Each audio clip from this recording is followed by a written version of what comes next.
Le graphique du mois de septembre 2015 concerne une corrélation, donc un nuage de points entre la variation de l'euro-dollar et le cours des actions européennes, en l'occurrence l'Eurostoxx 50. William de Wilder, bonjour. Bonjour.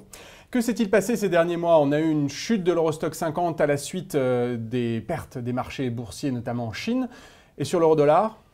Il s'est renforcé, l'euro s'est renforcé, ce qui n'est pas en ligne avec l'expérience historique.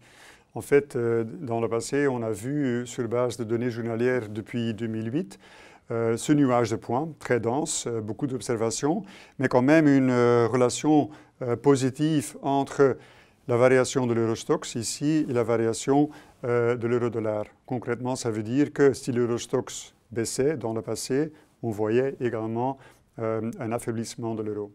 Mais récemment, tout cela a un petit peu changé, vous nous l'avez dit, l'euro s'est apprécié alors que l'Eurostoxx 50, lui, a baissé.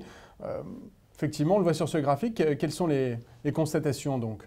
Effectivement, on voit donc ici la baisse de l'Eurostoxx, mais on voit aussi qu'il y a bon nombre d'observations au niveau de l'euro-dollar qui se situent au-dessus de la ligne zéro, donc un renforcement de l'euro.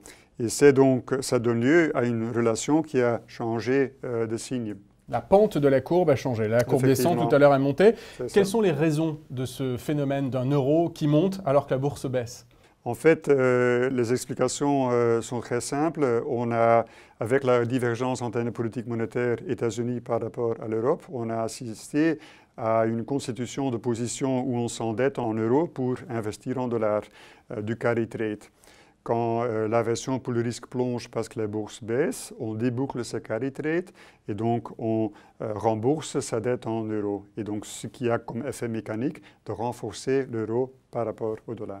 William de Wilder, merci beaucoup. Plaisir. Dans un instant, on va parler des marchés émergents avec François Faure.